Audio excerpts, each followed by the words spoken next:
22h30 ici à Paris. Bonsoir à tous, bienvenue si vous nous rejoignez pour la suite de Paris Direct. À la une ce soir, cette très forte explosion au Liban dans un camp palestinien situé dans la ville portuaire de Tyr. L'explosion aurait touché un dépôt d'armes et de munitions appartenant au groupe islamiste Hamas. Il y aurait des blessés, précision à suivre de Zeina Antonios à Beyrouth.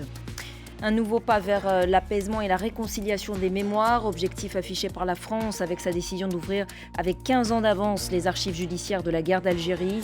Il faut regarder la vérité en face, on a des choses à reconstruire, a défendu la ministre de la Culture Roselyne Bachelot. Et puis le nouveau chancelier allemand à Paris pour sa première visite à l'étranger. Olaf Scholz et Emmanuel Macron ont affiché leur convergence sur plusieurs dossiers chauds, notamment sur la crise migratoire et les tensions à la frontière ukrainienne.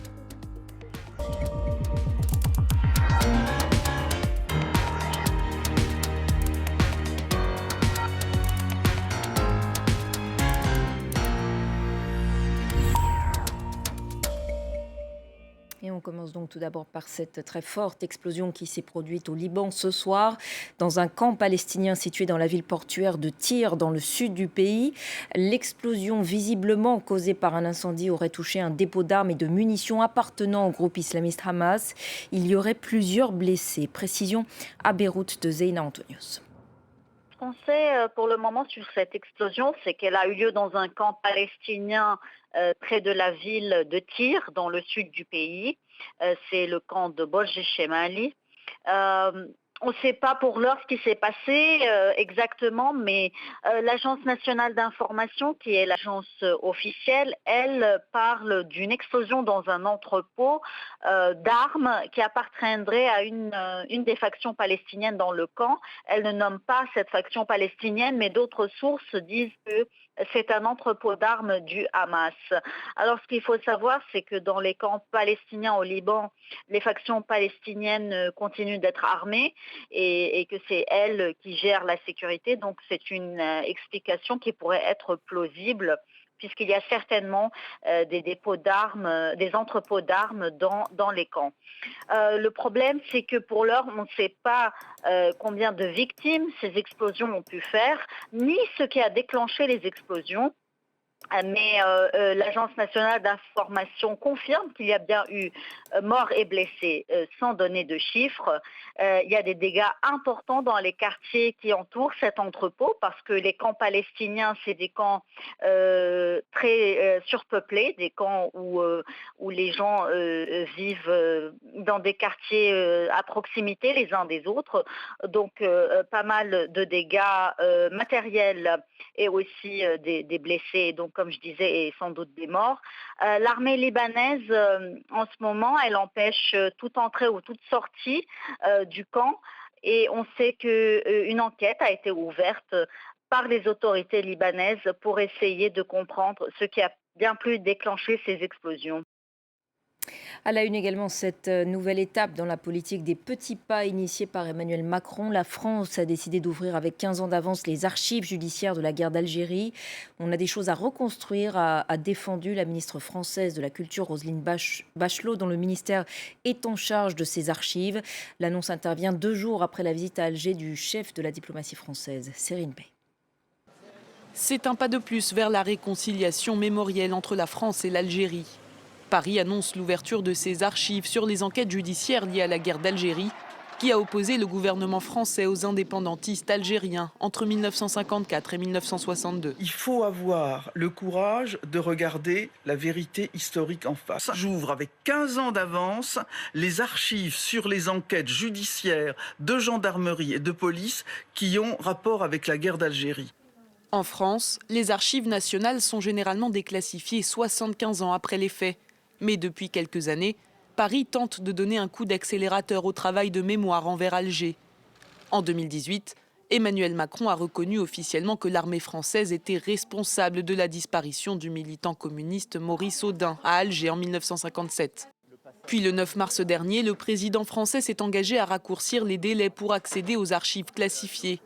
Entre-temps, une crise diplomatique a éclaté entre les deux pays.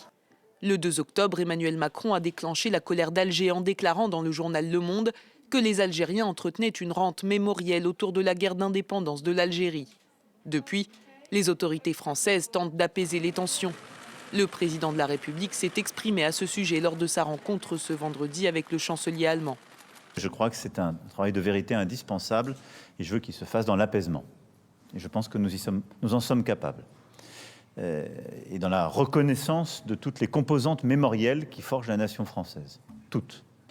60 ans après la fin de la guerre, les relations entre les deux pays restent compliquées. La France multiplie les gestes symboliques, mais exclut toujours de présenter des excuses à l'Algérie. Au Burkina Faso, maintenant un nouveau Premier ministre a été nommé. Il s'agit de Lassina Zerbo, anciennement en charge de l'organisme onusien de surveillance de l'interdiction des essais nucléaires. Nomination qui intervient 48 heures après la démission du gouvernement, contesté par la rue pour son incapacité à faire face à la menace djihadiste. Emmanuel Macron recevait aujourd'hui le tout nouveau chancelier allemand, Olaf Scholz, à Paris. Les deux hommes qui se connaissent déjà ont affiché leur convergence sur l'Europe et leur volonté de faire front face aux grands défis internationaux, à commencer par la crise migratoire aux portes de l'UE et la menace que fait peser la Russie sur l'est de l'Ukraine. Et sur ce sujet, Emmanuel Macron a réaffirmé sa détermination à préserver l'intégrité territoriale du pays. Serine Bey. Une coopération franco-allemande infaillible. C'est ce qu'ont voulu mettre en avant Emmanuel Macron et Olaf Scholz pour cette première rencontre depuis l'élection du nouveau chancelier allemand. Sur les sujets d'investissement ou d'ouverture institutionnelle, nous avons véritablement manifesté une volonté de travailler ensemble.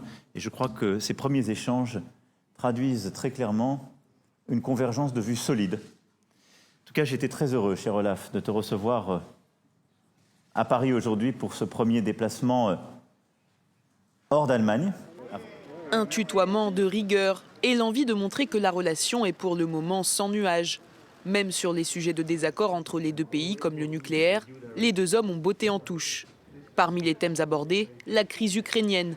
Depuis plusieurs semaines, la Russie déploie des milliers de soldats à sa frontière avec l'Ukraine, ce qui fait craindre une attaque des Russes. La situation à la frontière Ukraine nous préoccupe tous, bien évidemment. On y voit beaucoup de soldats et il est tout à fait normal que nous en parlions. Nous allons actionner des leviers et nous pourrons continuer à poursuivre notre coopération dans le cadre du format Normandie. Olaf Scholz et Emmanuel Macron doivent rencontrer le président ukrainien la semaine prochaine. Le chancelier allemand et le président français ont également évoqué durant leur rencontre le plan de relance économique européen de 750 milliards d'euros. Un plan censé stimuler la croissance des États membres de l'UE, ralentie en raison de la pandémie. Autre défi à relever pour les deux dirigeants, celui de la crise migratoire, qui a jusqu'à présent beaucoup divisé l'Europe. Le litige autour de la pêche qui empoisonne les relations franco-britanniques post-Brexit n'a plus que quelques heures pour être réglé, faute de quoi la France va demander à la Commission européenne d'annoncer l'engagement d'un contentieux. Au cœur des tensions, la question donc des licences de pêche accordées par la Grande-Bretagne aux pêcheurs français. Les deux pays se disputent depuis des mois sur la nature et l'ampleur des justificatifs à fournir. Léo Péchard. Le bras de fer continue. Ce vendredi matin, à quelques heures de l'échéance fixée par l'Union européenne pour régler le litige autour des licences de pêche, Clément Beaune, secrétaire d'État chargé des affaires européennes, se veut menaçant à l'encontre des Britanniques. S'ils campent sur leur position, nous demanderons à la Commission européenne, dans le week-end, d'annoncer qu'un contentieux est engagé avec les Britanniques. Ça veut dire qu'il y a une procédure juridique que la Commission européenne ne voulait pas engager avec les Britanniques jusque-là, que maintenant elle prend en compte. Nous lui demanderons de prendre une procédure pour dire aux Britanniques, vous ne respectez pas l'accord. Ça veut dire que tous les Européens reconnaissent que les Britanniques ne respectent pas l'accord. Concrètement, une telle procédure permettrait d'engager d'éventuelles sanctions au niveau européen, par exemple des mesures douanières visant les produits britanniques. De son côté, la Commission européenne qui mène les discussions avec le Royaume-Uni l'assure, les négociations finiront bel et bien ce vendredi. Nos collègues négocient en ce moment même. Ça a été le cas au cours des dernières semaines. Ces pourparlers se sont vraiment intensifiés ces derniers jours et ces dernières semaines.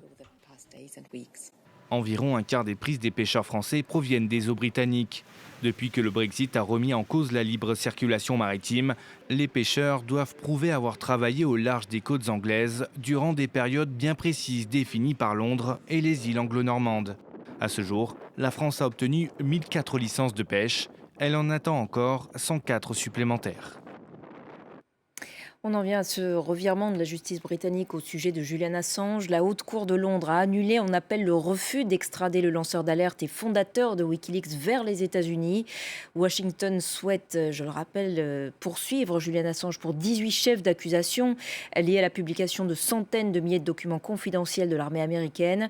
L'avocate et compagne du lanceur d'alerte, Stella Morris, annonce faire appel. Écoutez. Nous allons continuer le combat. Chaque génération a un combat épique à mener et celui-ci est le nôtre. Parce que Julian représente les fondements de ce que signifie de vivre dans une société libre, de ce que cela signifie d'avoir la liberté de la presse, de ce que cela signifie pour les journalistes de faire leur travail sans avoir peur de passer le reste de leur vie en prison. Allez, restez avec nous sur France 24. Tout de suite, le journal de l'Afrique présenté par Fatima Tawan.